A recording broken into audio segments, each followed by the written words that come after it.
Hello, and welcome to the Purpose of Beauty podcast. I'm here with Vanessa Johnston, illustrator and motion graphics designer. She's currently interning in Tokyo, and she's created graphics and animations for Gordon College as well as Sentais Films. Yes. Did I say that right? Yes. Sentais Films. So Vanessa, welcome. Thank you. I'm so happy to be back. Yay! Yeah, she was on season 1 with us from the very beginning, so glad to have you back. Thank you. I'm going to start out with the big question. What is the purpose of beauty in your life? Wow. It's interesting, actually, seeing how beauty kind of has unveiled itself. And I feel like it's been very similar to how the more you live and the more you learn about God, the more you see his different faces. I like that thought. Beauty has been that way, too. I have been taking classes because I go to school at Gordon College, and taking different classes on art or film and different just regions of the liberal arts. I've learned that beauty isn't so dissected from things. It's not, does it have the quality of beauty, but is it inherently beautiful? So oftentimes we visualize things to be aesthetically beautiful. We see this in paintings, whether it's Monet or Degas. We'll have different paintings we'll look at and we'll be like, oh yeah, that's beautiful. But oftentimes there's that stereotypical where we'll see dark things or anguish or harm, and we'll just turn that off and we'll be like, oh, there may or may not be beauty in that. Yeah. And I think the question turns into, like, is it just or is it beautiful? And I think when we're looking at things, again, we look at it in like a qualitative way. Is it justice? And if there's justice, is there beauty? And we treat them like they're very two separate things. So last time when I was here on the podcast, I talked a lot about goodness, truth, and beauty. Yeah, kind of the triangle between the three of those. Yeah. And I'm not sure how, if I would diagram it out, but I would say that justice is inherently tied. You can't have something be just or something be beautiful. Like, justice and beauty aren't separated. They're both connected. And so it is not a matter of if it has it or not, but whether you are looking at it and engaging with it. So if it is just, therefore there's beauty in it. And so that's one of the things that I think I have really connected with beauty this time around. That's a really beautiful thought, that justice has inherent beauty in it. Mm-hmm. Can you give us maybe an example? Yeah, so what I see most with it is community. We as humans are a part of a community and are always engaging with people. And when that happens, you have people who are obviously doing better or maybe more well off, while you have those who are more oppressed. And the thing is with beauty and justice is that I have learned that because we engage in community and because we are communal people, how should I word this? There tends to be a time when if we do help out and the oppressed, we think of ourselves as coming out of our own community and engaging in that of those who are oppressed or those who are suffering from injustice. And that mindset, in my opinion, needs to be changed, because there's this idea as they're separate from us. And so, like, there's injustice, let's bring beauty to it. Or there's injustice, let's help it. I mean, that's where obviously we see the savior complex come from. Rather than viewing people as all a part of community, whether I'm just shifting my focus to those people. And so... Wait, I think that's interesting because, I don't know, I feel like even... say like missionaries and Christian people can view themselves as like the savior coming in and helping this community. But if you see it from the perspective of the Bible, really we're all the people that needed saving. So we're all in the same boat anyway. And God calls us, of course, to minister to the oppressed. And how do we do that well? So this is where I think like art comes in, is oftentimes like art has never been given like I mean, if you want to think of patronage maybe, but otherwise art has been made to create or say a statement or share something. It's never been, okay, here you go, community, do what you want. It's been always integrated into our life. So if you think of monuments or the monuments, memorials, it's this art of expressing a lot of times people who have faced injustice. And you can be in a town and live and see a memorial and decide not to interact with it, but that's you again not giving face or not giving voice to those who are oppressed or those who have gone through. We see this, if you want to say in galleries, we see it the same way. Oftentimes, even in contemporary art, there's voices that are being told, and if you go through an art gallery and you're like, oh, that I could make that, you walk right past it. You are inherently not giving that painting a voice. You are not giving the artist the space to engage in conversation. You are immediately closing that door. And so what beauty or justice might have in that voice being shared in art, you're not going to see it at all. You're not going to, you're going to ignore it. It's like we're artists, but like we can't create art with no one to see it almost. Yes, we need each other in order to dialogue and in order to reach closer to justice. That almost makes me think about, like, I don't know, God made so much beauty around us, and then he made us to see it. It's like it, I'm sorry, pardon my voice. It's like it started at the very beginning with the beautiful Garden of Eden. And so we're still in our efforts to make beauty for people, to make beauty for our community, and to make beauty for changing the lives of people around us. I think it all starts at the very beginning there. So it's almost like our old inspiration has never changed. Yeah, it's funny because there's that sense of like the creator, and then us as artists are recreators. But I love that you point out in Genesis, because it even goes further. Like he created Adam, and then he said like man should not be alone, and then he created Eve. So even then, like in our creation, we're created to be amongst people and with each other and have community.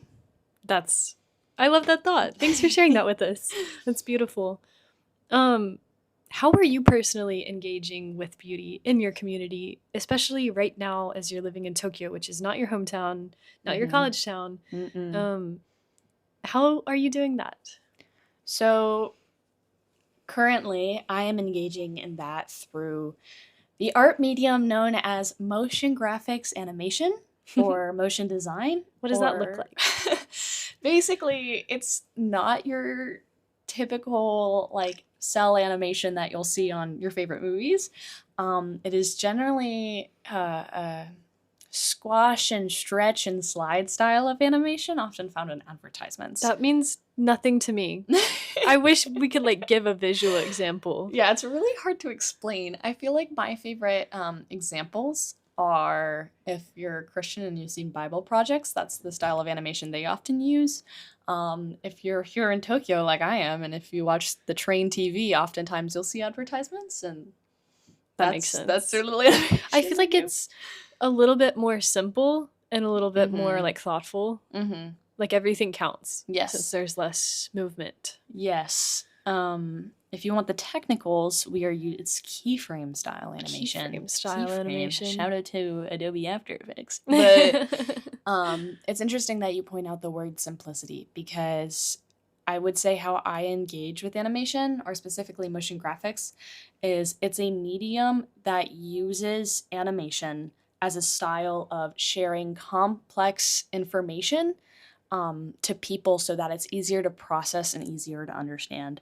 Oftentimes there are very difficult subjects that are happening that are necessary, or people should know about them, or again, like if we have the injustice, like there are voices that are being oppressed and people need to listen, but they don't have a medium of it like explaining that. Animation serves as a way to have these complex ideas and basically boil them down so they're digestible to everybody. And also normally, because since they're shown in public spaces like advertisements, it is a way to reach the masses and serve as a form of communication between people. That's really cool. Can you tell us about, I saw your most recent work in Nagoya at Gallery Nani in Seto, and I would love for you to tell us a little bit about the Rhythm of Heaven. Was that what it was called? Yes. Yes. Yeah, so it kind of it serves in the way kind of inspiration from Drawing TV, actually. Roger Lowther has a book coming out August 1st. Yes. The next podcast to come out after this one will be the day of his book. And it is talking to him. So you get to give us a preview. Exciting. Yes. It's a wonderful book. You should go check it out if you can. And it basically follows just small moments in life and throughout Japan and Japanese life that reflect that similar beauty that is found in the Bible and these connections that have been made. And so one thing that Roger talks about is he mentions how there's this sort of tadaima, which is like a welcoming home, like, and I'm home. And there's a sense of relief that comes with that. But when you're on the trains, obviously in Tokyo, there's so many people and so many businessmen, and it just gets really busy and a lot, and the stress of work and the stress of life and having to make sure you fill everything out either on time or to such a high degree of quality. Oftentimes, people are stressed. People are so stressed that, like, when they get on the train and then they finally get home, they can relax. And what's special about the trains in Japan is every station has a chime. So when you hear your chime, oftentimes that's that alert that, oh, this is my station, I'm home now, or I'll be home soon.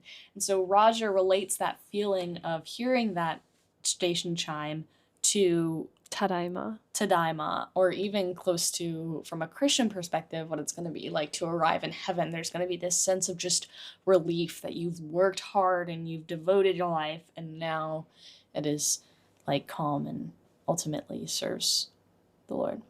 That's beautiful. I feel like I've seen some really maybe depressing pictures of this kind of idea.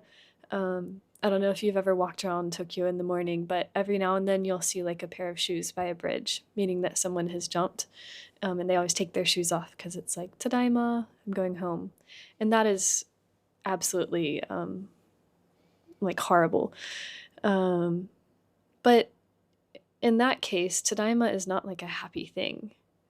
But usually every day when you come home, it's like a breath of relaxation, and you're back in somewhere that's comfortable for you. Mm-hmm. And so I like that expression, and I really enjoyed watching your motion graphics. Did I say the right way? Yes. Motion graphics. Because I really feel like heaven will be like that for us. Mm-hmm. Like, I know we've never been there before, but at least I can hope that when we go, it's going to feel like coming home. Mm-hmm. Mm-hmm. Well, also another place that I feels like coming home is this coffee shop that we both love, that you really love, called Peace Coffee. Yes. Tell me about your relationship with Peace Coffee and the owners. Yes. So Peace Coffee is a coffee here in Tokyo, Japan. And when you do art, a lot of times there are like performing arts, which, again, you're able to perform for people.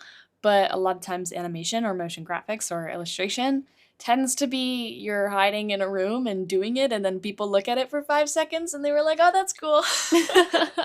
A lot of behind the scenes. Yeah, so much behind the scenes. It took me 2 months to make a 12-second clip, but that's okay.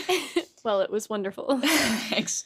So one way, again, is if I do believe that community and justice is so tied with beauty, how do I engage with this? How do I engage in community? Because in order to share these messages that motion graphics sends, you also must know what the community is saying. Because if you're not paying attention to these voices, like, how am I supposed to know to create animations for them and share them? So true. Yeah, and so gotta do your research. Yes. And so I have a coffee place that I go to called Peace Coffee, and I believe a good cup of coffee can just warm the soul. And so I go there 4 days a week to the point where the baristas started recognizing me and knowing my orders and saying, how are you? I mean, you do go there 4 days a week. I do go there 4 days a week and work around 4 to 6 hours. So I just camp there all day. And so it's been wonderful forming these relationships and having now memories. Like one of my favorite ones is I went there. It was actually when I first started, because they had recognized me from last summer, but I started going again this summer. And it was raining outside because it was rainy season. And I show up and I try to close my umbrella and it snaps in half. And the baristas just watched me like, what just happened? Oh no. And rainy season in Tokyo is no joke. No. But again, because that small mishap or that, injustice on such a small scale, but it's still injustice nonetheless, of now I would have to go out in the rain, there was a moment of community because one of the baristas had talked to me later and she was like, oh, do you want to use my umbrella? And since then, I feel like we have now had a friendship that has started since she has given me the opportunity to like share and have community and find beauty in that. Yeah, and I think it's a wonderful way to just hear all the voices and learn more about the city by just even connecting with the local baristas here in Tokyo. Oh, that's like so wholesome. And I think recently you've been trying to find ways to give back to them and actually using your art to do that. What does that look like? So animation takes, like, I love animation, but it definitely it takes a long time. And it's great to create animations for the masses.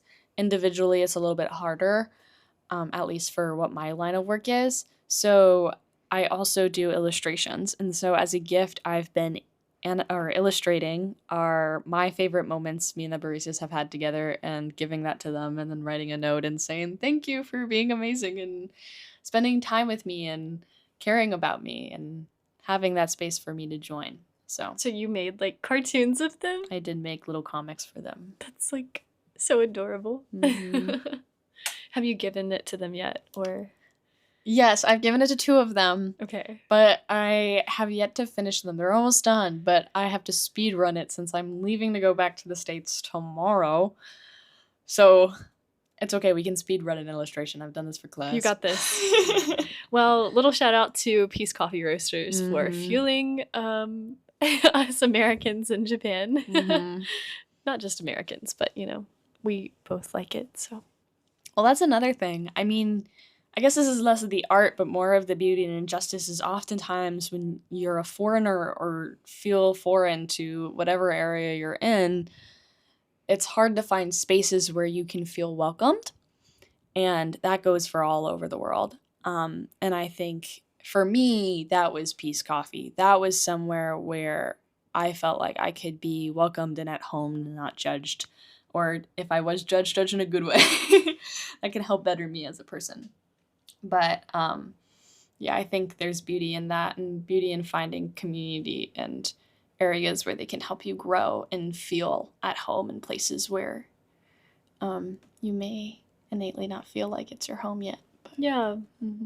Yeah, I really feel like it has created sort of like a safe haven for you and given you the opportunity to do your work to the best of your ability. Like if you didn't feel safe or you didn't feel like you could be fully yourself, I think it would have hindered your art probably. Yeah.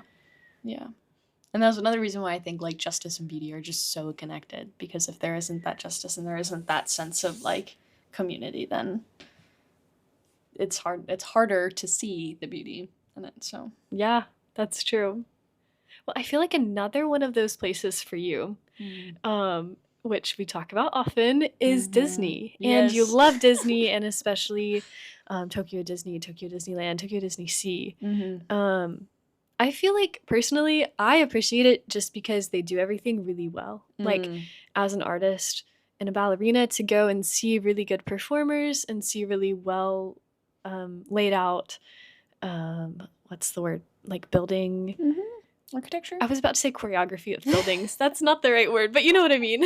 Architecture and layout. Yeah, everything is timed and placed really well. So I appreciate it for its beauty just because going to see something really well done also makes me feel like I'm coming home and just kind of gives me that sense of like tadaima and like Yeah, I love that. But I think for you love it in a very different way. Yeah, I think it's interesting. There's a sense of Tadaima for me in the sense of the nostalgia. I grew up off of Disney movies and I grew up going to the parks in Florida. So going to Disney, it's like, even though they're speaking in Japanese, I still know what they're saying. But I think Disney does this thing of, oh, this is going to be weird to talk about, but a pseudo community, which kind of I feel like turns into a real community when they care about the art or immersion. It's more than just a you're looking at this, you're watching this. It becomes it's a full sensory experience. You see different things, you hear different things, you smell different things. The whole experience, like we've talked about, how it's not just when you start, like you sit down in the cart. That's not when the ride starts. The ride starts is when you enter the queue, and that waiting period, and what does that look like, and how does it look like for each ride, and what is the different theming, and sight lines, like how you can be standing in one spot of like Frontierland and not see anything in Fantasyland, even though you would imagine, like, because of the height of buildings you should be able to see it. Yeah. And so there's a lot of meticulous planning that goes into creating the space where anyone, no matter what your background is or where you come from, you can all come together and engage in your dreams and your passions here at Disney World. So in my opinion, I think it's really beautiful because I'm like, wow, there's like, this is a space that's created for people and for communities to come together and set aside their differences, or not set aside, but embrace their differences through their connected love of following their passions or their dreams, or, all things that are... It's where dreams are made, right? Yeah, where dreams come true. Well, at Disney Sea, I'm pretty sure it said this is where dreams are created or born, was the word that they used, which was slightly different than what I'm used to. Yeah, us Americans are used to dreams come true, but this is where wishes or dreams are born. Yeah. In a sense, because this is where they take off, because they're very encouraging of that. But yeah, and I think on top of that, I feel like that's something that's always been inspiring to me, and it's always like this encouragement that Disney World has to, like, it's not just like, yes, dreams come true, but there's always like this aspect of, like, in all their shows, is like, push for it, work for it. Like, even when things drag you down, or like villains come and make a setback, like, you always still push through and work hard and like believe in yourself and believe that you can achieve this, and you can. And I think, like, again, there's that positive spin, which is, for animation, for me, why I love animation so much is, I've talked about this a little bit in the last podcast, but there's a positiveness. Oftentimes there's this negative feel of looking at all the negative things. And again, I think that is very important, as my whole comment on justice. Right. This whole conversation. It is so, so, so important that you look at that. But I think it's like, after you look at that and after you engage, what is so beautiful about this and with justice is that if there's justice, there's hope. Yes, say that again. If there's justice, if there's justice, there is hope. And so I think, like, at least for my animations, it's that hope and that positivity of, it can, like, again, you can aim toward the good and go towards the truth. And so, yeah. Oh, thank you so much for sharing all of these things with us. Yes. I really hope people can see your artwork soon. I'll try to link it in the show notes and everything. Yes. I have just a couple more questions for you before we close out the podcast. But one is just piggybacking off of this idea of, when you go to Disney, the waiting in the lines is, would you say, just as important as the ride itself? Like, the environment that they create while you're waiting? Yes.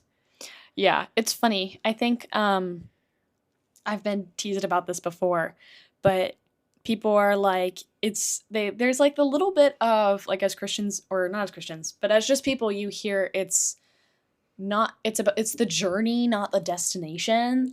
And then Christians are like, no, it's 100% the destination, because like that's where we're aiming.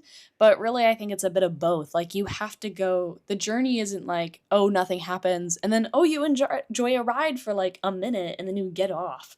Like, that's, in my opinion, that's why I don't really like amusement parks, because you have the ride and you're like, hey, that was cool, I just waited like 40 and then minutes. you just leave. Yeah, you just leave after you waited like an hour. But there's a journey and a story being told, and so ideally a good queue line has you becoming immersed in the story. So if you go in Toy Story Mania and you get in line, you're outside and you're in the park, and then all of a sudden you step in and you realize you're the size of a toy. You're seeing all the different toys. You're seeing a giant Sorry piece from like the board game, or you're seeing monkeys in a barrel all linked above you. And so after that, like the next room you enter, you go through this massive door and then you're in Andy's room. And so it's like this idea and like helping immerse you into the story that you are no longer just a person going on a ride that you've waited 30 minutes for, but it's you experience the story yourself of knowing what it's like to be in someone else's shoes. And in this case, it's a toy. But again, it's that, what is it like to experience someone else's shoes? What is it like to experience these different stories? And I think that's, again, very important for, again, community, but like also just learning more, and we find the beauty in it. And so I think queue lines are very, very important because, again, it's a way, another medium of art to express or share one's voice. I think they do it so well that you don't notice that until you think about it and you're like, wow, that was really well done. And sometimes it's that with our own artwork. Like, I don't know, sometimes I look back at works that I've done in the past and I think, I hated this while I was doing it, but I look back and I see that it was worth it, and I'm so glad I did it. I was curious for you, just last question before we move on, but in that waiting time before we go to heaven, you said that we want to be a part of our community, pursuing justice and creating art and all of these things. Maybe could you give a word to our listeners about, as viewers of this art, how can we appreciate it? Ooh. I think having a desire or an eagerness to engage in the art, which might kind of sound a little silly, but I think there's a sense that when we see art, we look at it face value, and again, it turns into an aesthetic. Like, do I want to engage in this aesthetic experience? Do I want to look at it, or do I just want to be like, oh, I don't like those colors, okay, I'm gonna walk away now? Yeah. But I find so much of art is both sides. It's both the artist creating and learning, and when you create and when you learn through your creation, that's when it kind of, you have something to share that's unique to you and your experience, or might, I guess, connect to the viewer. But the viewer needs to also listen. Like, a conversation can't be one-sided. And so my suggestion is, if you find a piece and you don't like it, don't leave. Sit there, learn, maybe ask, maybe find out a little bit about the artist, why it happened. Like, I think it's my important or my example that I'll give is like Picasso. Like, for me, it's so easy to be like, oh, I hate Picasso, and like just freaking leave. Same, girl, same. Well, he's, like, again, a horrible person. But I think a part of understanding why I hate Picasso is, again, learning about more who he is and how he's reflected in his art, but also learning about his creation and how he even created the painting. If you ever look about like how Picasso paintings are made, you can see on YouTube, because they've like tested them and stuff, there are layers and layers and layers and layers of paint that nobody sees. It's like he'll create paintings on paintings on paintings, like of just strokes, and you just don't see any of those colors in the final product. And it's like, okay, what was the story of that creation? What was that story of that journey and that learning before he was able to share that piece. And what is this saying to me as the viewer? I only see this final product. I only see this polished look. Where am I in this? And how do I engage in this conversation? So I guess that would be my suggestion is if you find something you don't like, keep looking at it and keep learning more about it, because there might be some injustice there that you're not observing or you're not paying attention to. So that's so encouraging. Well, maybe not encouraging is the right word, but I think that's a good challenge for us. Mm-hmm. Even like sometimes I'll watch a ballet dancer and they don't have like the perfect feet or the perfect lines, and I'm tempted to just look away. And then the times that I do actually like watch their faces, you see a whole nother story sometimes. Mm-hmm. Sometimes there's nothing more to see. But very often, I mean, we're all humans. We all have inherent dignity, and God made us all. Mm-hmm. And he doesn't make mistakes. So thanks for that challenge. Mm-hmm. Well, Vanessa, I would love to know, how can we be praying for you? Yes. I guess health would be mine. Fun fact about me, I have some autoimmune disorders, diseases, I don't know what you call it. And yeah, autoimmune stuff like psoriasis and whatnot. And it's interesting because a lot of times my injustice that I personally face in my life is health related. Why is my body doing this? Why is it making it difficult for me to do my art sometimes?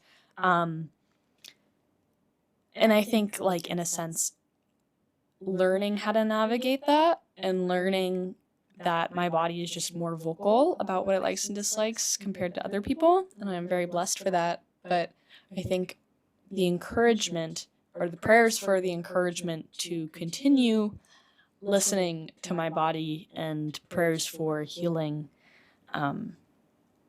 because it's going along those routes where there's some things that I know will be healed, and so prayer for healing on that. But there's also things where it's like, I believe that God, like, has a story to tell. I'm a witness of these conditions that I have, and that's why I name my conditions, because I think it's important to know, like, other people who might be struggling with different things can be like, oh, this is a real struggle. This person like has this struggle, but then also follows Christ and is a witness of Christ. And so for me, not just for healing, but to continue to listen to my body and don't become discouraged, and to know that it is a part of my story.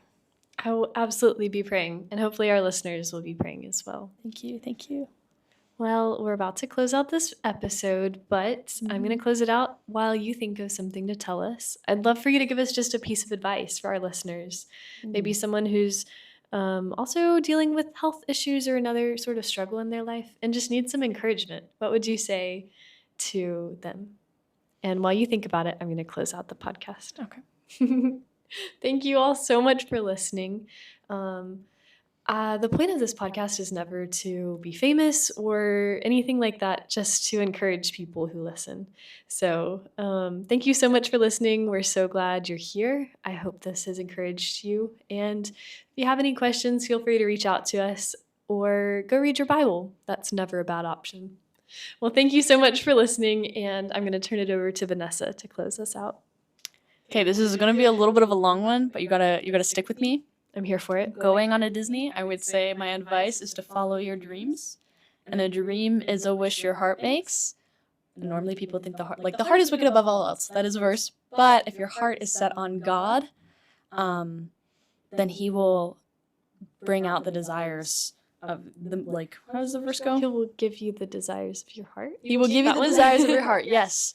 And so I would say, follow your heart in that sense, but really follow your passions and your dreams as you follow the Lord, he will have great things for you. So that's my not convoluted, very long trail of advice that I hope people were able to keep up with.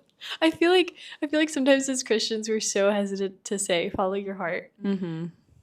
But when you have a full understanding of the gospel and of, well, as much as we can understand God and the things that he's done for us, then sometimes the oldest Christians will say the most simple things, and they'll just say, enjoy life. And I'm like, aren't you gonna tell me to like do everything right? No. All those Obasans be like, just enjoy. So yeah, follow your heart. Yes. Follow your heart. There's a lot of things behind that, but ultimately, if your heart's on God, follow your heart. Amen to that. Amen. Well, thank you so much for listening. See y'all next time. Bye.